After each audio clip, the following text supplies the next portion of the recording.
Dr. Sarah Kim rubbed her tired eyes and looked at the screen again. The numbers still did not make sense. She had been watching the sun for 3 months now, tracking solar flares and magnetic storms. Her job at the Deep Space Monitoring Station was usually boring. Today was different. The computer kept showing strange readings. Every few hours, the gravity around the sun changed in tiny ways. The automated systems said it was normal solar activity. Sarah was not convinced. She pushed back from her desk and walked to the coffee machine. The station was quiet at this hour. Most of her colleagues from other planets preferred to work during their own day cycles. Sarah liked the peace of working alone. "Still here, Dr. Kim?" asked Zeph 9, the Centauri scientist who ran the night shift. His blue skin glowed softly in the dim light. "The computers show everything is normal." 9. "The computers might be wrong," Sarah said, pouring coffee into her cup. Zeph 9's 4 eyes blinked in surprise. "Our technology is far more advanced than Earth systems. If there was something to detect, we would know." Sarah nodded politely but said nothing. She had heard this before. The alien races in the Galactic Monitoring Coalition had better computers and sensors than humans. They never let her forget it. Back at her station, Sarah pulled up the raw data. She ignored the computer's analysis and looked at the numbers herself. There it was again. A tiny pull in the gravity, like something massive was moving behind the sun. She checked the positions of all known planets and asteroids. Nothing should cause this pattern. Sarah created a new search program, one that looked for things the automated systems might miss. Hours passed. Sarah drank more coffee and ate a sandwich while her program ran calculations. The sun rose outside the station windows, casting long shadows across the instrument panels. Then she found it. The gravity readings were not random. They followed a pattern. Something was moving in a careful, controlled way behind the sun. Something huge. Sarah's hands shook as she refined her calculations. The object was enormous, bigger than Earth's moon, and it was artificial. "This cannot be right," she whispered to herself. She ran the calculations again. The results were the same. A massive structure was hiding directly behind the sun, using Earth's star as a shield. The object moved in small adjustments, staying perfectly hidden from direct observation. Sarah called up the station's communication system. She needed to report this to Earth immediately. But first, she should tell the other scientists here. "Dr. Zeph 9, could you come to my station?" she called over the intercom. The Centauri scientist arrived quickly, his footsteps silent on the metal floor. He looked at Sarah's screen with mild interest. "I think there is a large artificial object behind the sun," Sarah explained, showing him the data. Zeph 9 studied the numbers for less than 30 seconds. "These are minor gravitational fluctuations. Perfectly normal for a star of this size and age. Our main computers already analyzed this data." "But look at the pattern," Sarah insisted. "It's too regular to be natural." "Dr. Kim, with respect, human pattern recognition often sees meaning where none exists. Your species evolved to find faces in clouds and hear voices in wind. This is the same mistake." Sarah felt frustration building in her chest. "What if you are wrong? What if something is actually there? 1. Then our sensors would detect it. They are designed by civilizations thousands of years more advanced than yours." Zeph 9's tone was kind but firm. "I suggest you get some rest. You have been working very long hours." After Zeph 9 left, Sarah sat alone with her discovery. She knew what she had found. Even if no one believed her, the gravitational data was clear to her human eyes, even if alien computers missed it. She opened a secure channel to Earth's Space Defense Initiative. "Commander Jin." Park answered after 2 rings. "Sarah, it's pretty late there, isn't it?" "Commander, I need to report something urgent. I found evidence of a massive artificial structure positioned behind our sun. There was a long pause. How massive? Moon-sized. Maybe bigger. It's been there for months. Possibly years. The alien scientists here say I'm wrong.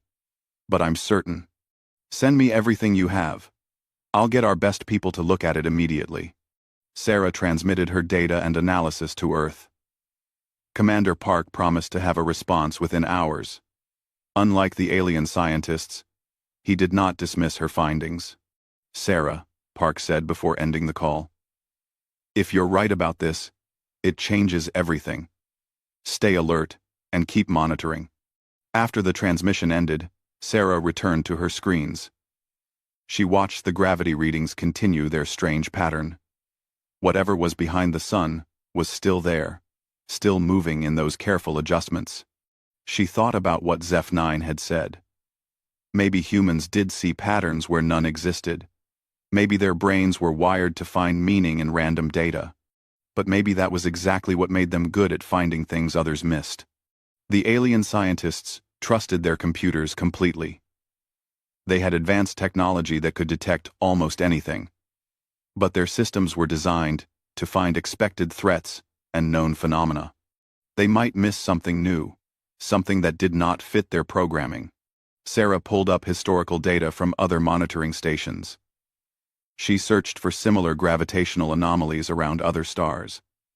If this was happening near Earth's sun, it might be happening elsewhere too. What she found made her blood run cold. Similar patterns appeared in data from 12 other star systems over the past 50 years. In each case, the local monitoring stations had dismissed the readings as natural phenomena. Whatever was behind Earth's sun was not alone. Sarah's coffee grew cold as she worked through the night, documenting everything she could find. By morning, she had enough evidence to prove that someone or something was watching multiple human colonies. The question was no longer whether the object existed. The question was what it wanted, and how long it had been watching them.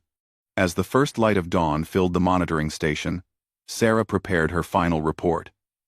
She knew that once she sent this information to Earth, everything would change. Humanity was not alone in the galaxy. And they definitely were not unobserved. She took a deep breath and pressed the transmission button. Commander Jin Park stared at the data on his screen for the third time. Sarah's report was detailed and convincing. More importantly, Earth's own deep space sensors had confirmed her findings after focusing their attention on the area behind the sun. The object was real. It was massive, and it had been watching them. "Get me Dr. Elena Vasquez and Captain Liu Chen," Park ordered his aide. Emergency briefing in 30 minutes. Within the hour, Park sat across from his two most trusted advisors. Dr. Vasquez specialized in xenobiology and first contact protocols. Captain Liu was Earth's most experienced deep space pilot, having logged more hours in interstellar space than anyone else in the fleet.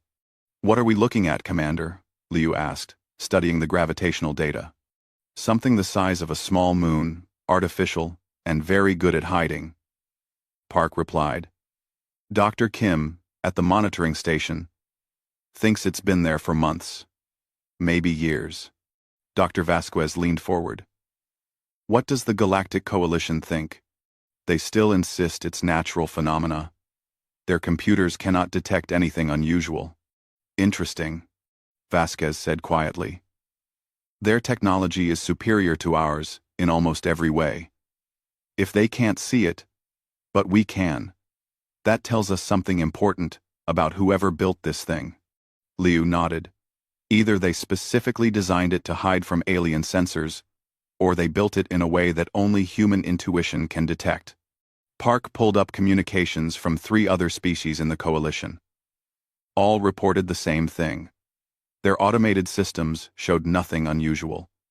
Only human observers had noticed the patterns. "Dr. Vasquez, what's your recommendation for first contact?" Elena thought for a moment. "We assume peaceful intent until proven otherwise. Fear creates enemies where none might exist. I suggest we try to communicate." This statement would have shocked most galactic species. In Park's experience, other races approached unknown contacts with weapons ready and shields raised. Humans had a different philosophy. Captain Liu, are you willing to take a ship out there? Liu smiled. Wouldn't miss it for anything. When do we leave? Give me 6 hours to prepare. Dr. Vasquez, you're going with him. Start working on communication protocols. While the human team prepared, news of their plans spread through the Galactic Coalition. The reaction was immediate and loud. Ambassador Krell 7 from the Andromedan Empire called within an hour. His angry face filled Park's communication screen. Commander Park, this is madness. You cannot approach an unknown vessel with a single ship and good intentions. Why not? Park asked calmly. Because they might destroy you. Any species capable of building something that large could wipe out your ship without effort. They could also be friendly explorers, like us. Krell 7's 3 heads shook in unison. No species survives by assuming the best about unknown contacts. You prepare for war and hope for peace, not the opposite. Similar calls came from other coalition members. The Centauri scientists thought humans were being naive. The vegan traders warned about economic threats. The militaristic Rigel Alliance offered to send warships to deal with the situation. Park politely declined all offers of assistance. Dr. Vasquez worked with her team to create first contact protocols. Instead of demanding identification or threatening consequences, they prepared messages of greeting and curiosity. The approach was based on mathematical concepts that any advanced civilization would understand. We start with prime numbers, she explained to Liu during their pre-flight briefing. Then we move to basic physics constants. If they respond, we try to establish a communication framework. What if they don't respond? Liu asked. Then we wait. Patience is often the most important tool in first contact situations. Captain Liu's ship, the Explorer, was small by military standards, but equipped with the best sensors and communication equipment Earth could build. As they approached the massive hidden object, Liu felt both excited and nervous. Getting anything on sensors? He asked his communications officer. Nothing yet, Captain. Whatever it is, it's very quiet. Doctor. Vasquez sat at the communication station, ready to broadcast their greeting message. Captain, I'm detecting massive energy readings directly ahead. Something much larger than our estimates. Liu activated the main viewer. What they saw took his breath away. The ship was enormous beyond imagination. It stretched for miles in every direction, with smooth curves and strange geometric patterns covering its surface. It looked ancient, but well-maintained. Dr. Vasquez, start broadcasting, Liu ordered. Elena sent their mathematical greeting message toward the massive vessel. They waited in silence for several minutes. Then the ship responded. Complex mathematical sequences filled their communication screens. The patterns were beautiful and clearly artificial. Someone was trying to talk to them. Captain, they're sending us mathematical proofs, very advanced ones. They're showing us they understand our message and want to establish better communication. Liu opened a channel to Earth. Commander Park, we have contact. They're responding to our communications in a peaceful manner. Any signs of weapons or threats? Nothing aggressive. They seem curious about us, just like we're curious about them. Back on Earth, Park received an emergency call from the Galactic Coalition. Every major species was demanding to know what the humans had found and why they had made contact without Coalition approval. Commander Park, said High Chancellor Vex from the Coalition Council, you have violated first contact protocols. Unknown vessels must be approached with full diplomatic and military support. With respect, Chancellor, Earth is not part of the Coalition military command structure. We chose our own approach. An approach that could endanger every species in this sector. Park looked at the real-time feed from Captain Liu's ship. The massive vessel remained peaceful, its communications growing more complex as Dr. Vasquez worked to establish proper translation protocols. "Chancellor, they're not showing any hostile intent. They seem more interested in talking than fighting. That's what makes them dangerous. Advanced species that appear friendly are often the most deadly." Park ended the call and focused on supporting Liu's mission. The human approach might be different from galactic norms, but it was working. First contact was proceeding peacefully. On the Explorer, Dr. Vasquez made a breakthrough. "Captain, I think they're trying to teach us their language.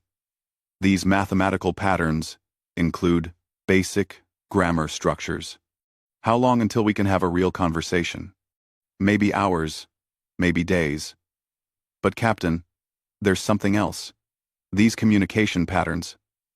They feel familiar somehow, like they've been studying our mathematics and physics for a very long time." Liu realized what that meant. Whoever was in that massive ship had been watching Earth much longer than anyone suspected. After 6 hours of careful translation work, Dr. Vasquez achieved basic communication with the massive ship. The conversation was slow, using mathematical concepts and simple images, but it was real communication. "Captain," she said excitedly, "I think they're ready to tell us who they are." Liu gathered his crew around the communication station. On Earth, Commander Park and his team watched the live transmission with growing amazement. The response came in the form of complex mathematical patterns that Dr. Vasquez's computer slowly translated into words. "We are the Guardians. We are the last of our kind. We watch over young civilizations as they grow toward the stars." Liu leaned forward. "Ask them how long they've been watching Earth." The answer came back quickly.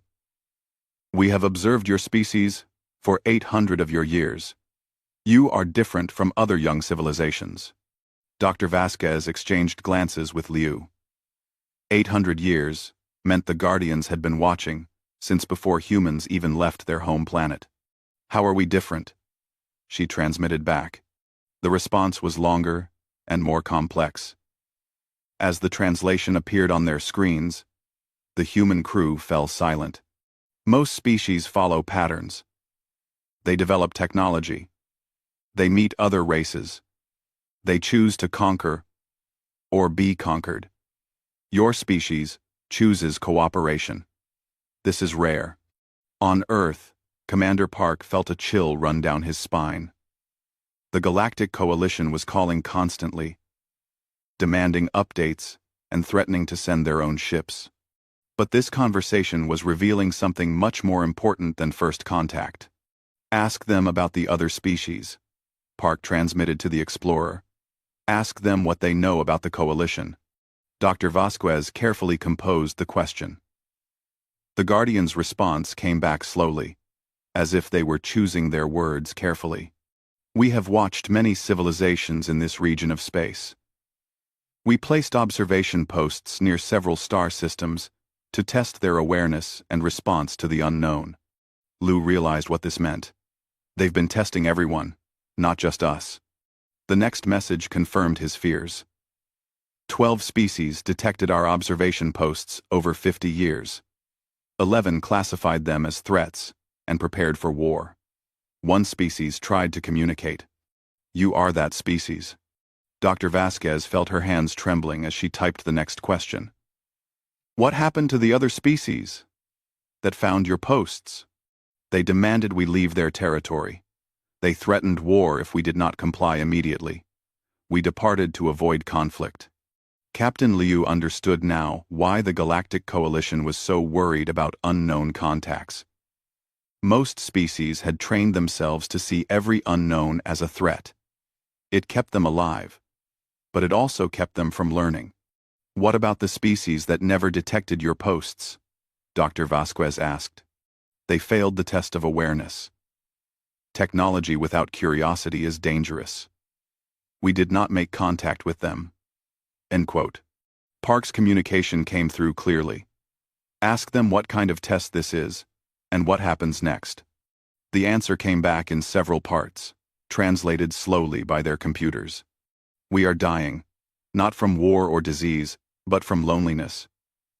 For millions of years, we have watched civilizations rise and fall. We have searched for a species worthy of inheriting our knowledge and our responsibility. Liu felt the weight of those words. What responsibility? To watch over younger civilizations. To guide them when appropriate. To make difficult decisions about when to help and when to allow natural growth. Dr. Vasquez realized they were not just talking to explorers or scientists. They were talking to the guardians of the galaxy. Beings who had been protecting and observing civilizations for millions of years. How many civilizations have you watched? She asked. Thousands. Many destroyed themselves despite our guidance. Some survived and joined the community of advanced species. A few became guardians themselves before moving beyond this galaxy. The implications were staggering. The guardians were not just observers. They were cosmic caretakers, responsible for nurturing intelligent life throughout the galaxy. Why are you telling us this? Liu asked. The response came back with what seemed like emotion, though the mathematical translation made it hard to be sure. Because you approached us with curiosity instead of fear. Because you chose communication over aggression. Because in 800 years of observation, your species has consistently chosen to protect others rather than exploit them. On Earth, Park was dealing with increasingly angry calls from coalition species. They demanded to know what the humans had discovered and why they were keeping secrets. Commander, his aide reported. The Andromedan Empire is sending 3 warships to our location. They say they're coming to protect galactic security. Park sighed. The other species were reacting exactly as the Guardians had predicted.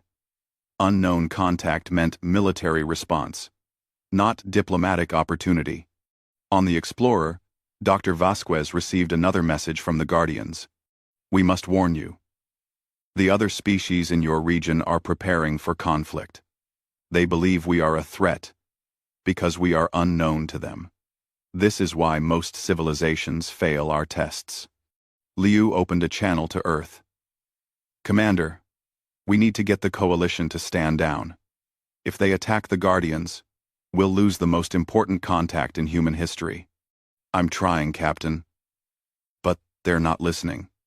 3 species are sending ships. They think we're in danger.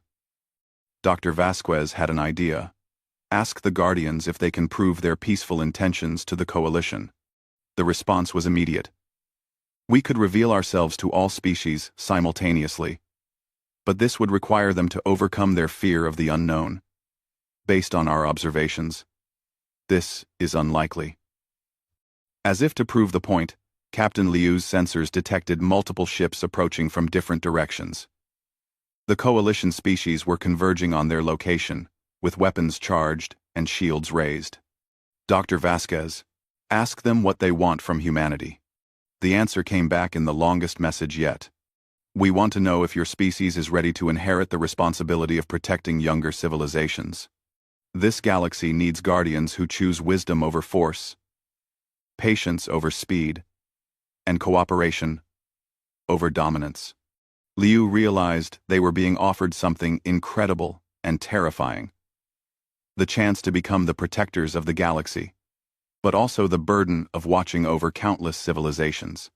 What does that mean, exactly? Dr. Vasquez asked.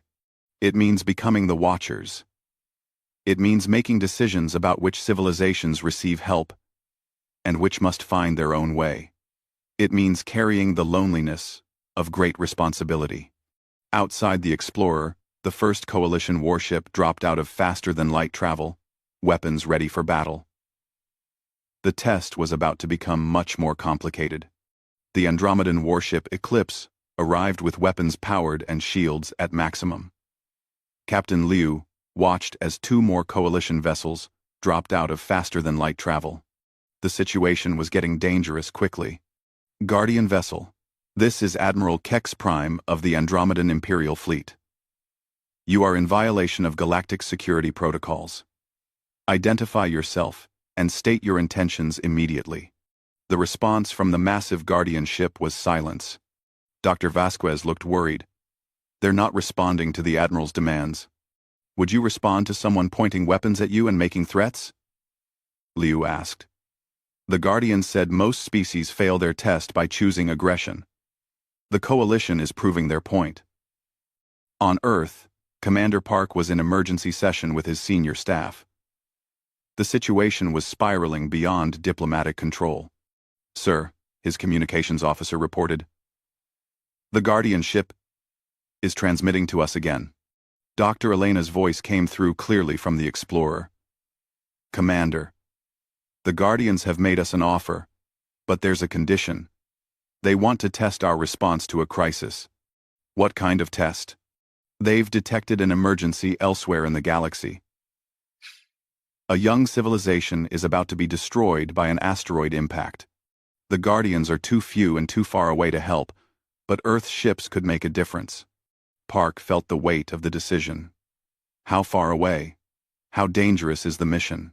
12 light-years, high risk. The asteroid is massive and moving fast. We would need to coordinate with Guardian technology to have any chance of success. Admiral Kex Prime's voice cut through their communication. Human vessels, withdraw from this area immediately. We are prepared to use force to neutralize this threat. Captain Liu opened a channel to all Coalition ships. Admiral, the vessel is not a threat. They're peaceful observers who have been watching our civilizations for centuries. You have been deceived by alien propaganda. Unknown vessels of this size are military threats by definition.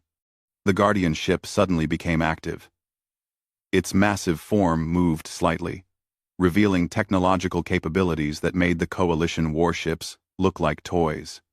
But instead of weapons, it projected a holographic display visible to all ships. The display showed a beautiful planet orbiting a distant star. Cities covered the continents, and spacecraft moved between the planet and its moons.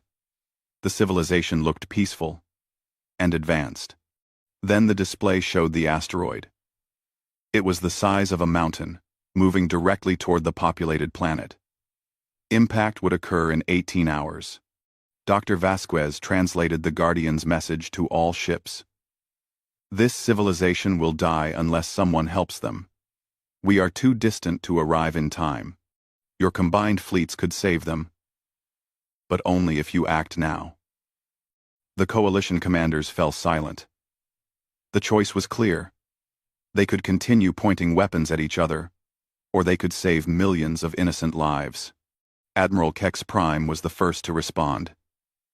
This could be a trap. How do we know this situation is real? Captain Liu had an idea. Dr. Vasquez, ask the Guardians to provide coordinates and sensor data. Let the Coalition verify the information with their own instruments. Within minutes, detailed star charts and sensor readings appeared on every ship's computer. The Coalition commanders ran their own scans and confirmed the data. The asteroid was real, and it was going to destroy a planet full of intelligent life. The question, Liu said over the open channel, is what we're going to do about it. Commander Park's voice came through from Earth. Captain Liu, you have authorization to coordinate rescue efforts with any willing Coalition vessels. Admiral Kex Prime hesitated. Saving unknown aliens meant working with the mysterious Guardian ship and trusting human leadership. It went against every military protocol his species had developed. But the images of the doomed planet stayed on his screen. Cities full of beings who had never done anything to threaten the galaxy. Human captain, he said slowly. Liu felt relief flood through him. We combine our fastest ships with Guardian technology. They have the knowledge to deflect the asteroid. We have the ships and the people willing to try. Dr. Vasquez worked frantically to coordinate the mission. The Guardians provided technical specifications for modifying ship engines and weapon systems. The modifications would allow the combined fleet to reach the distant planet in time. There's a problem, she reported. The modifications are dangerous. Ships attempting this rescue have a high probability of engine failure or worse. The Coalition commanders absorbed this information. They would be risking their own ships and crews to save people they had never met. Captain Chen, from the Centauri science vessel, was the first to volunteer. "My ship has the most advanced engines. We can handle the modifications." One by one, other captains joined the rescue fleet. Even Admiral Kex Prime committed his powerful warship to the mission. "Why are you doing this?" Dr. Vasquez asked the Admiral privately. "Because," he said after a long pause, "watching an entire civilization die when we could prevent it, that is not who I want to be." The rescue fleet worked together for 6 hours, modifying their ships according to Guardian specifications. Engineers from different species shared knowledge and techniques they had never revealed before. As they prepared to depart, the Guardian ship transmitted one final message. "You have passed the first test. Cooperation in the face of crisis shows the potential for wisdom. But greater challenges await." Captain Liu realized what the Guardian meant. Saving one planet was just the beginning. If humanity and the Coalition accepted the role of galactic protectors, they would face these impossible choices again and again. "Dr. Vasquez," he said quietly, "ask them what happens after we save this planet." The answer came back immediately. "Then you choose. Accept the burden of watching over younger civilizations, or return to your normal lives knowing that others will suffer without guidance." Admiral Kex Prime overheard the translation. "They're asking us to become like them, to spend our lives protecting strangers." "Yes," Dr. Vasquez replied. "The question is whether we're willing to make that sacrifice." The rescue fleet jumped to faster-than-light travel, racing toward the distant planet. Behind them, the Guardian ship waited patiently for their return and their answer. On Earth, Commander Park watched the fleet disappear on his sensors. In 18 hours, they would know if the rescue mission succeeded. More importantly, they would have to decide what kind of civilization humanity wanted to become. The test was no longer about making contact with aliens. It was about choosing between safety and service, between comfortable isolation and the lonely burden of protecting others. As Park looked up at the stars, he wondered if humanity was ready for such a momentous choice. The rescue fleet arrived at the doomed planet with 3 hours to spare. Captain Liu looked at the massive asteroid on his screens and felt his heart sink. It was even larger than the Guardian projections had shown. "All ships, this is Captain Liu. Beginning deflection procedures now." The combined fleet worked as one unit for the first time in galactic history. Human intuition guided Andromedan firepower, while Centauri science enhanced vegan engineering. The Guardian modifications allowed their weapons to function at impossible power levels. For 2 hours, they bombarded the asteroid with everything they had. Slowly, impossibly, the massive rock began to change course. "It's working," Dr. Vasquez reported from her position monitoring the asteroid's trajectory. "We're pushing it away from the planet." "Minus lies. It's working. We are pushing it away from the planet." But the effort was taking its toll. Captain Chen's Centauri vessel lost engine power and began drifting. Admiral Kex Prime's warship showed dangerous energy fluctuations. 2 other Coalition ships reported critical systems failures. "Captain Liu," Admiral Kex Prime transmitted, "my ship cannot maintain this power level much longer. We need to increase the deflection rate, or we will lose the planet." Liu made a decision that would be remembered throughout galactic history. "All ships, transfer remaining power to weapons. One final, coordinated strike." "Sir," his engineer reported, "that will drain our engines completely. We might not be able to return home." Liu looked at the planet below. Its cities clearly visible on his screens. Millions of beings lived there, completely unaware that their existence hung in the balance. "Do it," he ordered. Every ship in the rescue fleet pushed their modified engines beyond safe limits. The combined weapon strike lit up space like a small sun. The asteroid, blasted by more energy than it had ever encountered, finally broke apart into harmless fragments. The planet was saved. But the cost was high. Captain Chen's ship lost life support and had to be evacuated. Admiral Kex Prime's vessel suffered engine damage that would take months to repair. 3 other ships were stranded in the system with no way to reach home.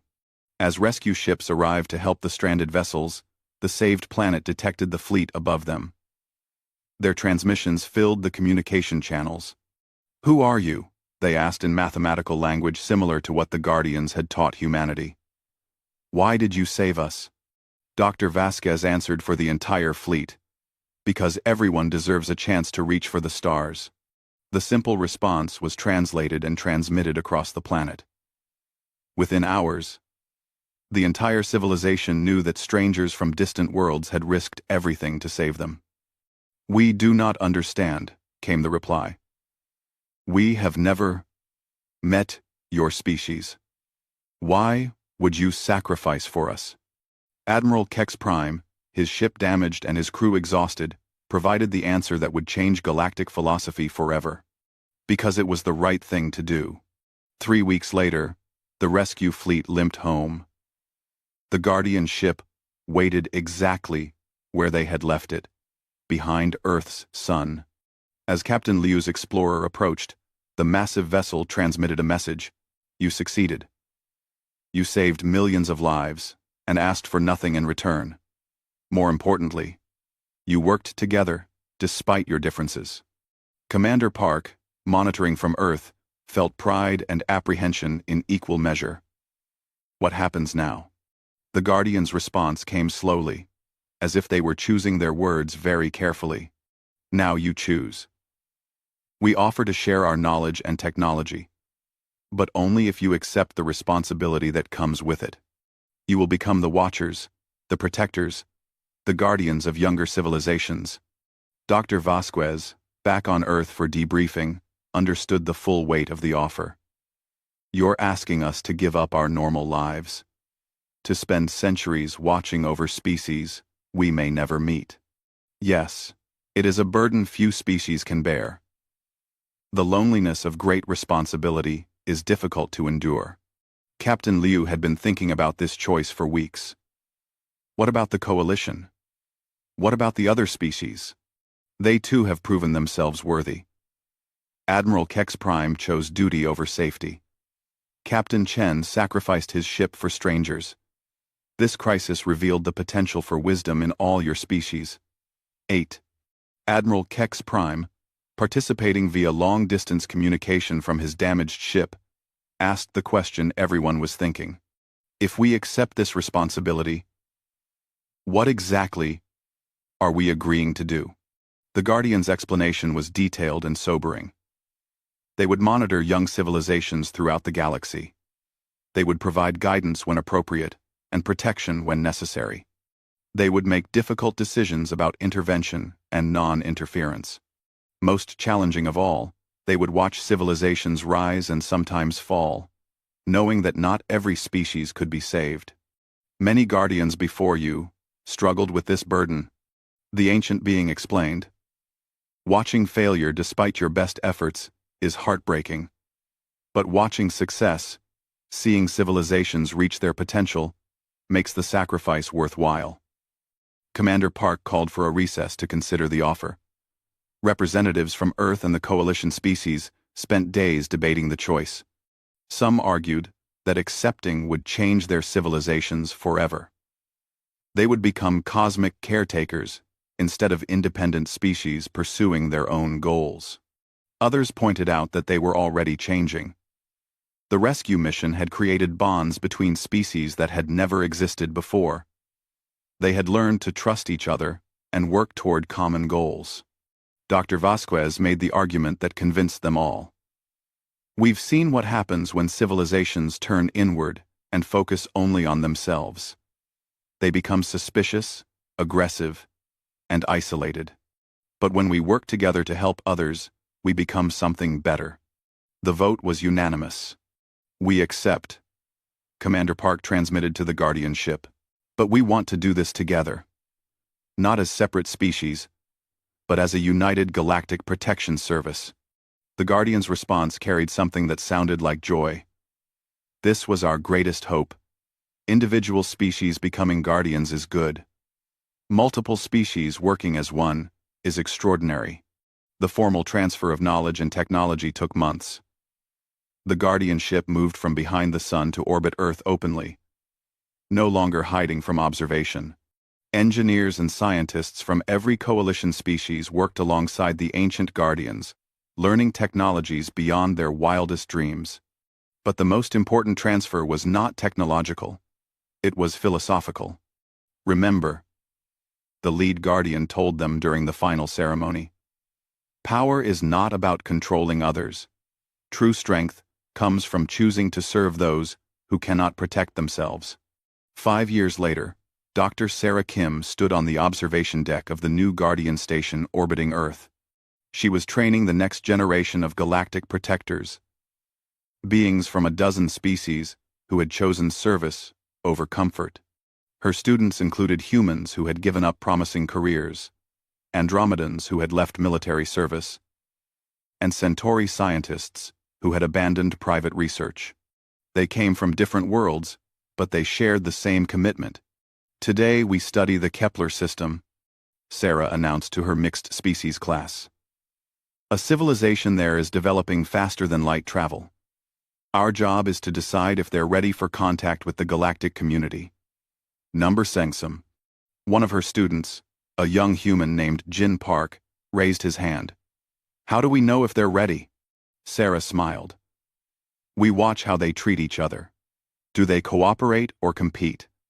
Do they explore for knowledge or for conquest? Do they approach the unknown with curiosity or fear? Through the station's windows, the original Guardian ship was visible in the distance. Its ancient occupants had finally found successors worthy of their trust. Soon, they would journey beyond the galaxy to explore mysteries even greater than those they were leaving behind. The ship that had hidden behind Earth's sun for so long now stood as a symbol of hope.